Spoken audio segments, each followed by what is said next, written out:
Part 1. You'll hear an interview conversation between a banker and a customer. First, you have some time to look at questions 1 to 7.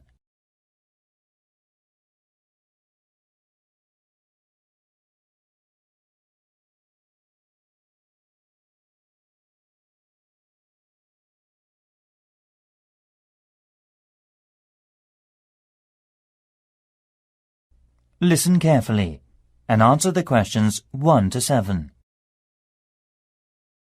Hi, can I open a bank account, please? Sure, come on in. Make yourself at home.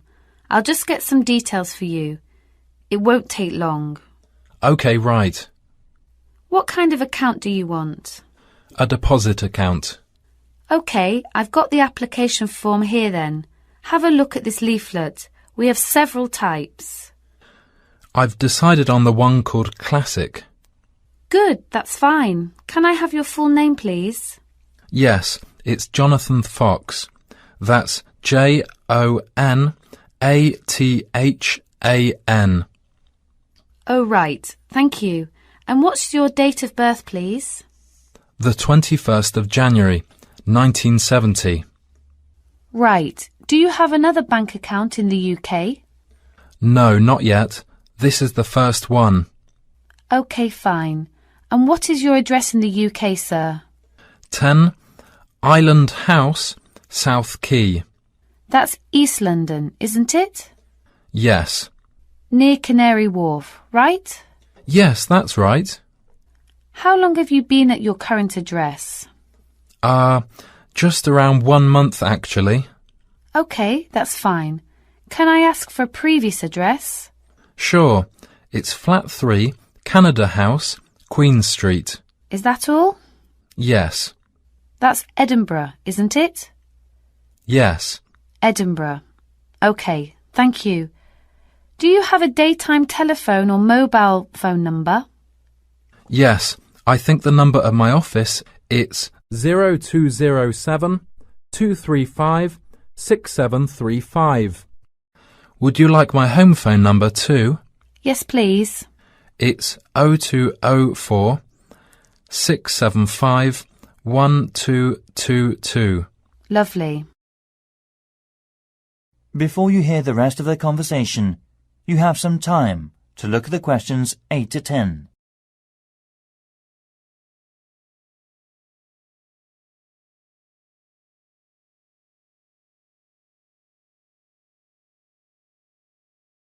Now listen and answer questions 8 to 10. Right. What do you do for a living in the UK, sir? I am working at an English language school in central London as a tutor. It's my main job. OK. Now we usually ask for a piece of information for checking your identity, for security reasons, if you phone us. Sure. What name is your mother's first name? Because it's less likely to be known. OK, it's Monica. Thank you. Yes, Monica. It's Russian. OK, good. And how much would you like to open your account with? I've only brought £1,000. OK, fine. How often would you like to receive bank statements? I won't be needing bank statements. What about an online banking service? OK, just a moment, please. Can I check in the box on the screen? Sure. I was also wondering about a mortgage service. Sure. Can you just wait a moment? I'll introduce you to a mortgage marketing manager. Thank you. That is the end of Part 1. You now have half a minute to check your answers to Part 1.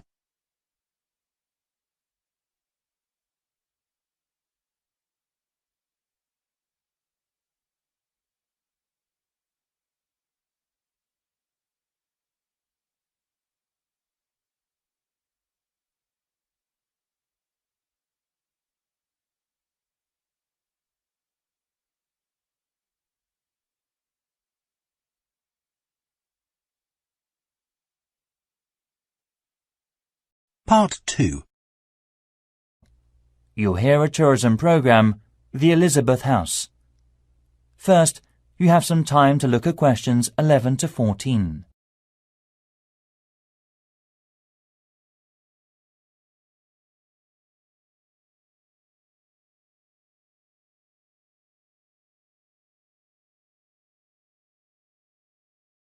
Now listen carefully and answer the questions 11 to 14. Hi everybody, good to see you again.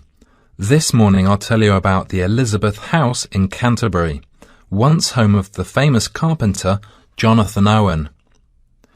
He bought the house in 1965, although he had first seen it 5 years earlier.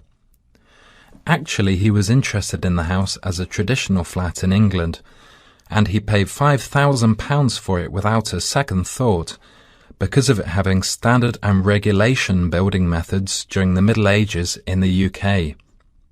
At that time, he had worked at the University of Canterbury as a head carpenter, who managed with a small building company. His professional success was abundant, but his family life wasn't so successful. His parents had suffered from diabetes and mental disease, and his brother Dan was ill with pneumonia. Moving to Elizabeth House, he started his new life. Jonathan considered the home a pure example of traditional East England country house and did some of his successful building structure work here. The backyard and garden of the house became calm and peaceful. The materials used to make the wall, chimney and roof were collected from the local area. Most of all, oak trees were in the front of the main gate. Before you hear the rest of the program, you have some time to look at the questions 15 to 20.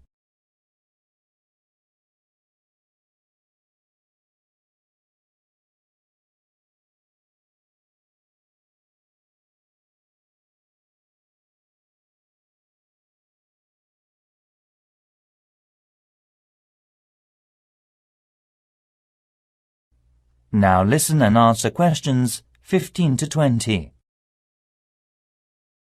As you go up the path, there's the rose garden on your right, and you will find to your left an area which has interesting types of sunflower as well as some lovely carnation. It is known as the sun rainbow and was designed by his brother Dan, who had studied gardening arts in Paris. The next destination is the Japanese footbridge, with exotic Asian mountain plants and fruit growing on it. Follow the path round to the second corner, and on your left you will see the entrance to the pear tree, with its 200-year-old branches go through the path until you've reached the front of the house. Now I'll give you a couple of hours to wander around this lovely building. Your tour guide will introduce and explain about its history and viewpoints to you. If you need to buy any of Jonathan's handbooks or other souvenirs, you can enter the house where you'll find the shop, which is located between the path and the watermill. I expect by this time you may also be in need of a rest and some refreshments from the snack bar. If you have a break, there is a lovely walk down towards the River Cotton. This is the best view for visitors. You can cross the field which spreads along the path close to the windmill. In autumn, this area will open a small event or festival which is definitely worth a visit. It is familiar a good place for growing strawberries. Every season most of the residents are ready to make local produce. Also, the local council helps to improve the grape festival by promoting and marketing it through online and offline methods. Last year, around 100 tons of grapes were harvested and sold at the City Mall. We'll now have a good chance to see an orchard behind the house. That is the end of part 2. You now have half a minute to check your answers to part 2.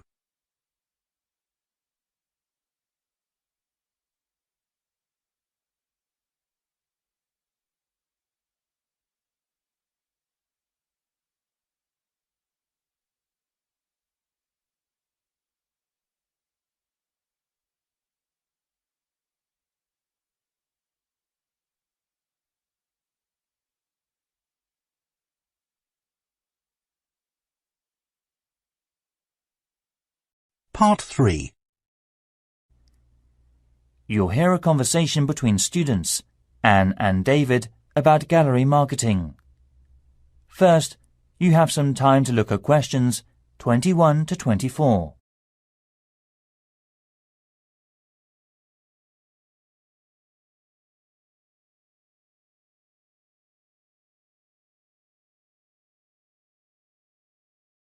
Now listen carefully and answer the questions 21 to 24. Anne, we really need to get working on this gallery marketing assignment. We've only got 2 weeks left until the end of the month to set up.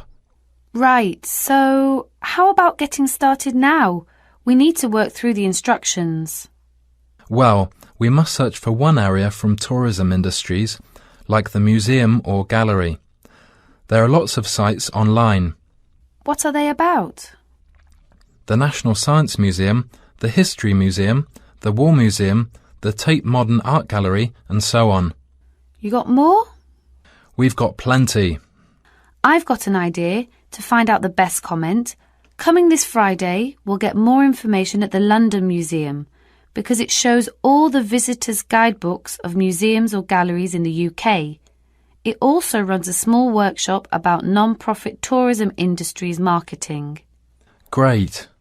So after visiting there, we have to use research methods, such as telephone interviews, questionnaires on the street, or sending out emails. Actually, we don't have a choice.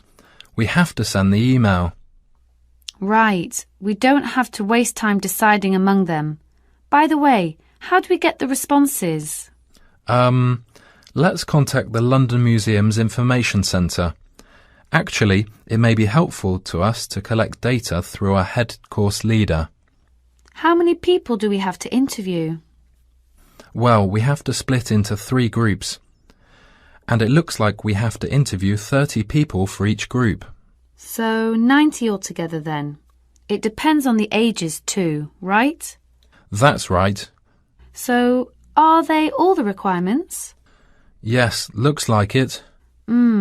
Firstly, which part are we going to choose? My preference would be a modern art gallery, since that's where I spend most of the time. I think you've got something wrong. I don't think there are abundant differences in the exhibitions there. I mean, you get young and old, man and woman, amateur and professional, all going to the galleries. Right, so let's make it a ceramic exhibition then.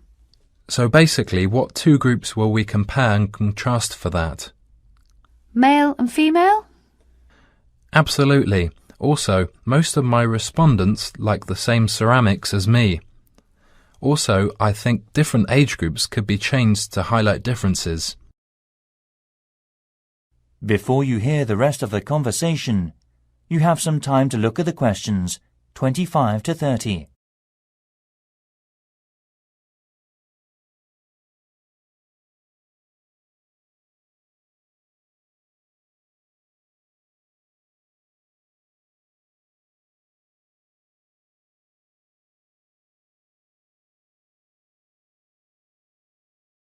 Now listen and answer questions 25 to 30. I think you're right. I'll take some comment. The age groups are teenagers, 20s, 30s, 40s and over. What do you think about this? Great. That will give us more detail. So how about the kind of ceramic they like? Let's give them some options and then we can just tick boxes. OK, let's have Asian, European, African. What else? Something special? Well, we should include the Incas in Peru. Some people like this style, you know. OK. And then we should know about their understanding of ceramics. They can learn about that thanks to a gallery curator who can inform them about the patterns and markings through picture and local clay. I'm curious about how they were made. I mean a process with painting and things embedded on the surface. At that time, the equipment and materials were not good, compared with the present day. I agree. We should also include an earthen vessel, of course. Right. The next step could be about where they were actually from. They were made from local clay, weren't they? Things such as mountain, lake, basement and so forth. I think so. One more thing is the colour on the bottle. How did the ancients get the tone? On the internet, it said they got it through dried plants. They were working again to make a tone, drying and sorting. OK, I see. To get more hard tone, they included other strong herbs or something. At that time, the colours were used by the rich with property. Great. You've got plenty of data, David. No. It's just beginning. We have to look for something special with more details and history for the presentation next week. That is the end of Part 3. You now have half a minute to check your answers to Part 3.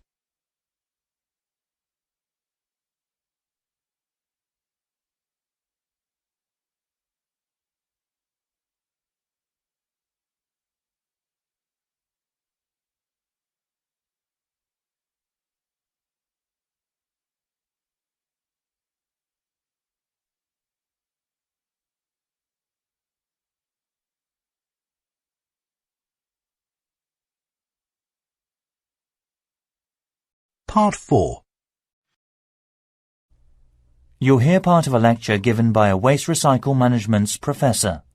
First, you have some time to look at questions 31 to 40.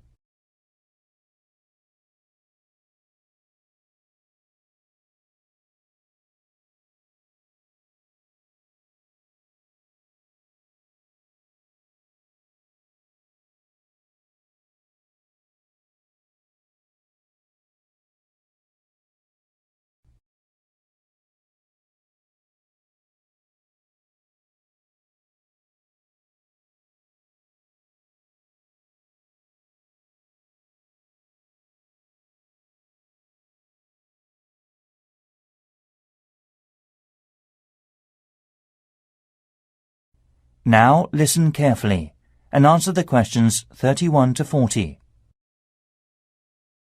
Hi everyone. This morning I'm going to talk to you about flea markets in England.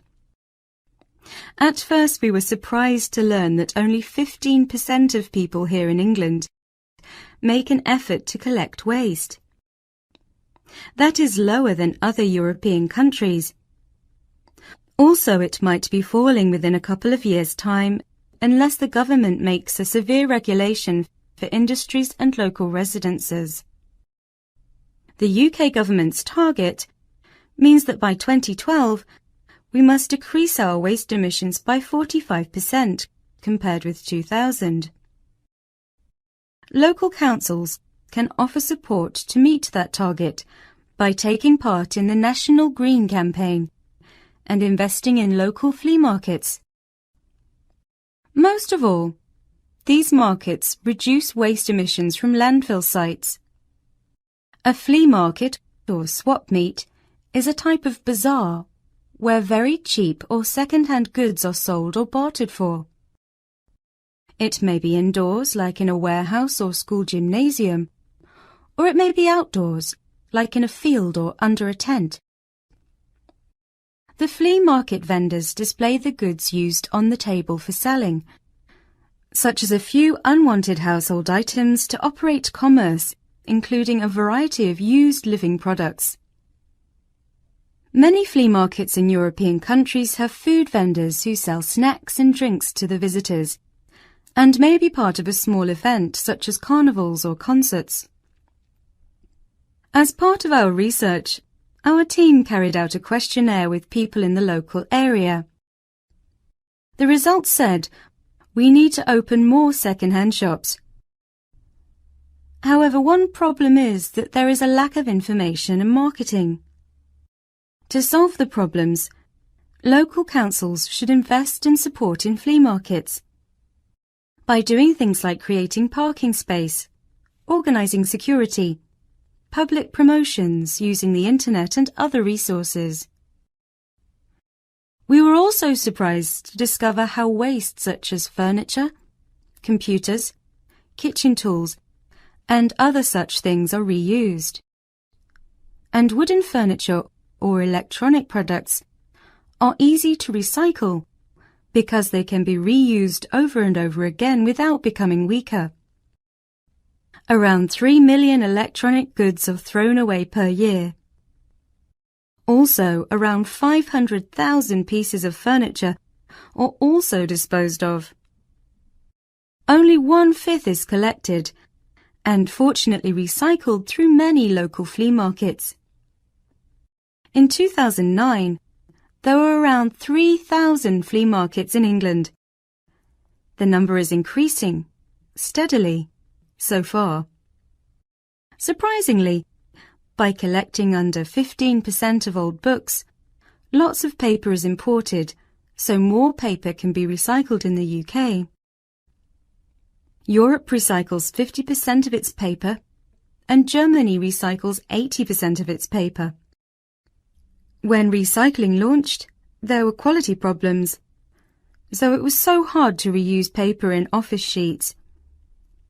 However, these problems have now been solved, and Union of the Flea Markets based in East London produces high-quality recycled paper. Another union, Loving Paper, currently sells the paper that has been through a sorting process to farmers or gardeners as fertilizer. So, to sum up, there seems to be a number of activities that enable people to reuse waste, but the substantial problem is encouraging people to think twice about taking their waste to a flea market instead of throwing it away. I think the recycling program will make us save materials and protect the environment in future. And next, I'll show the plan for promoting it. That is the end of part 4. You now have half a minute to check your answers.